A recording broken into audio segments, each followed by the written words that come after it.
الله الله الله الله يا مولانا الله الله الله لا إله إلا الله الله الله الله يا مولانا vers Allah.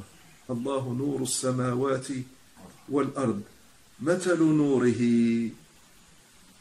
Allah subhanahu wa ta'ala, il va essayer de nous donner l'exemple de cette lumière.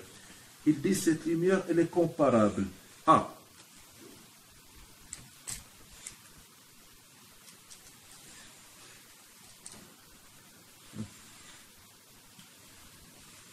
Kamishkatin, la traduction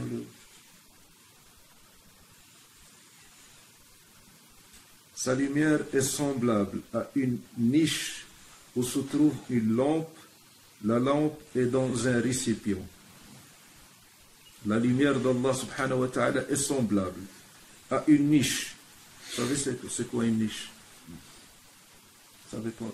Dans un mur il y a, ça c'est des niches là, il y a 3 niches là. Ça, vous voyez ce que c'est? C'est une niche dans laquelle on pose la lampe généralement. À une niche où se trouve une lampe. La lampe est dans un récipient en cristal. Et celui-ci ressemble à un astre de grand éclat. Comme une niche dans laquelle il y a une lampe. La lampe, il est dans qu'est-ce qu'il dit? Dans un récipient de cristal.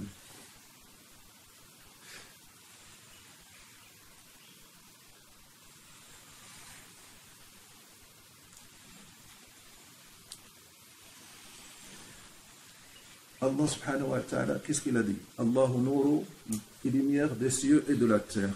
Après, il dit Matalu nurihi, l'exemple de sa lumière. Là, on doit comprendre qu'il y a, Allah subhanahu wa ta'ala, il parle de 2 lumières.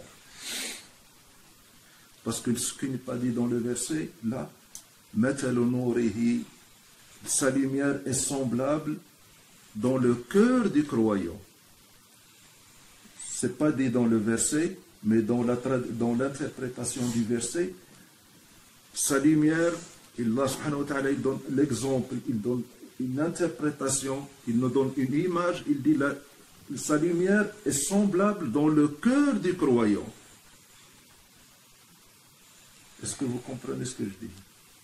Au début, on parlait de la lumière des cieux et de la terre. Maintenant, on parle de quelle lumière? La lumière qui est dans le cœur de l'homme. Ça veut dire qu'il y a 2 genres de lumière divine. Il y a la lumière dans la création et la lumière qui est dans le cœur du croyant. C'est une autre lumière. Et cette lumière, elle est dans le cœur du croyant. Allah subhanahu wa ta'ala, il donne une image. C'est comme une lampe qui est dans un récipient en cristal, qui est dans une niche, qui est posée dans une niche. As-sadr, le corps, dans lequel il y a le cœur, et dans le cœur il y a la lumière d'Allah subhanahu wa ta'ala. C'est pour ça Allah subhanahu wa ta'ala, il parle toujours de poitrine, as-sudur, ce qui porte le cœur, ça veut dire le thorax. Dans le cœur il y a le cœur, et dans le cœur il y a la lumière d'Allah subhanahu wa ta'ala. Donc, il y a 2 lumières. La première lumière, c'est la lumière de la création. Et la deuxième lumière, c'est la lumière qui est dans le cœur du croyant. Et on est dans la connaissance d'Allah quand la lumière interne fusionne avec la lumière externe. Ça veut dire, entre les deux, qu'est-ce qu'il y a? Un obstacle.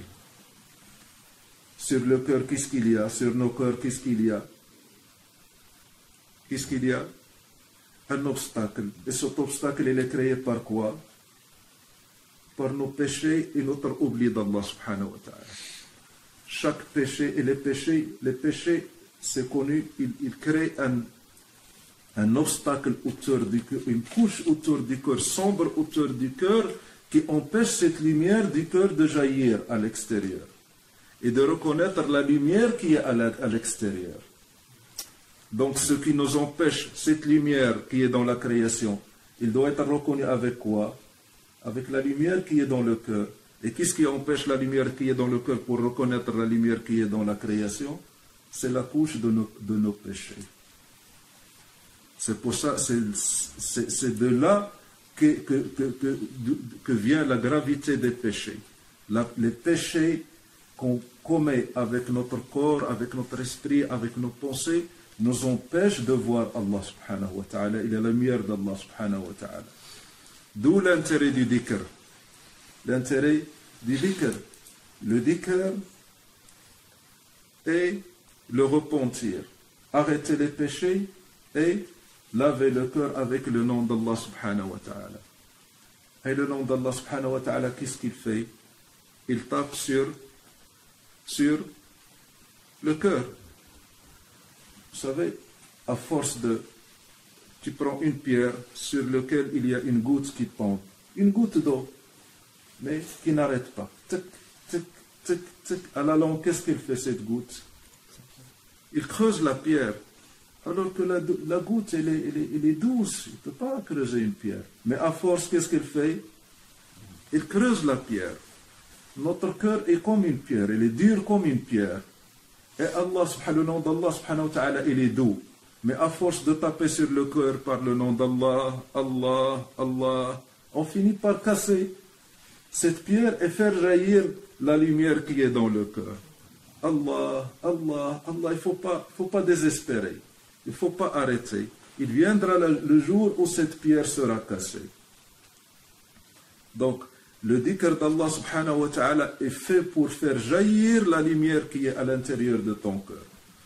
Donc, Allahu nuru samawati wal ard, et les lumières dans ton cœur. Et cette lumière, elle existe dans tous les cœurs. Le cœur du croyant, du mécréant, du pécheur, tout le monde. Rasul sallallahu alayhi wa sallam, il dit, si la lumière du cœur du mécréant jaillissait, il ferait disparaître la lumière du soleil et de la lune. La lumière de qui? Du mécréant. Ça veut dire qu'il n'y a pas de mécréant. C'est pour ça que le mécréant, en arabe, on dit le kafir. C'est dommage que ça a pris des interprétations dans votre pays qui n'ont rien à voir avec eux. Maintenant, c'est rentré dans la langue française les koufars. Hein? On dit les koufars, ça veut dire c'est les méchants, c'est ceux qu'il faut égorger, c'est les mauvais. Alors que ça n'a aucun lien avec la réalité. Le kafir, le koufar en arabe, c'est l'agriculteur. C'est le paysan, l'agriculteur. Qu'est-ce qu'il fait quand il creuse pour planter une graine? Il creuse. Il met la graine et qu'est-ce qu'il fait? Il la couvre. Donc c'est comme si on disait le kafir ou le paysan, c'est un couvreur. C'est un couvreur. C'est l'interprétation littérale du terme en arabe. Ça veut dire c'est quelqu'un qui plante et qui couvre la graine pour qu'il puisse pousser. Donc le kafir, en langue arabe, ça veut dire c'est quelqu'un qui voit et reconnaît la vérité, mais il la couvre. C'est ça le koufar. Koufar, c'est quelqu'un qui reconnaît la vérité et qui ne l'accepte pas par orgueil et qui la couvre. Il ne veut pas la voir. Donc c'est quelqu'un qui est obstiné dans le mal et qui ne veut pas reconnaître la vérité. Il n'est pas bien quelque part. Et pour qu'il puisse voir la vérité, il faut que quelqu'un la lui montre. Il ne va pas la voir tout seul. Ça peut arriver des fois, mais c'est des exceptions. Ça veut dire, pour que je puisse dire de lui c'est koufar, je dois lui montrer la vérité, qu'il soit bien clair devant ses yeux, et que lui, il ne la reconnaît pas. À ce moment-là, je lui dis que tu as couvert la vérité, tu es un koufar. Mais ça n'a pas un sens péjoratif du tout. Donc, al-kafir, s'il y a un koufar, c'est la faute à qui? Au musulman qui n'a pas su lui montrer la vérité et la réalité des choses. C'est pour ça que Cheikh Kaftaro, il dit une chose, il dit, j'ai jamais rencontré de athée. jamais je n'ai rencontré de athées, mais j'ai rencontré des ignorants.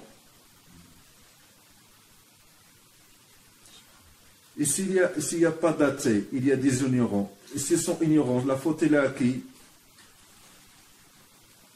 À toi. Donc quand tu vois un koufar, c'est la faute à qui? Hein? Tu dois t'en prendre à qui? Au koufar? Répondez-moi. À soi-même. À toi-même. C'est de ta faute qu'il est koufar. Tu lui as montré la vérité? Non. Tu ne la connais même pas toi la vérité. Tu es en train de le traiter de koufar. Donc, cette lumière qui est dans le cœur du croyant et dans le cœur de tout le monde, Allah subhanahu wa ta'ala, il parle ici de la lumière du croyant parce qu'il a jailli de son cœur. C'est pour ça qu'il en parle. Mais elle est partout cette lumière. Allah subhanahu wa ta'ala, il donne cette comparaison de cette lumière qui est dans le cœur. Et Allah subhanahu wa ta'ala, il nous demande de mettre cette lumière en relation avec la lumière qu'il y a autour de nous. Parce qu'elle est même. Et c'est à ce moment-là qu'on est en symbiose avec la création d'Allah subhanahu wa ta'ala. Allah, Allah, Allah, Allah, ya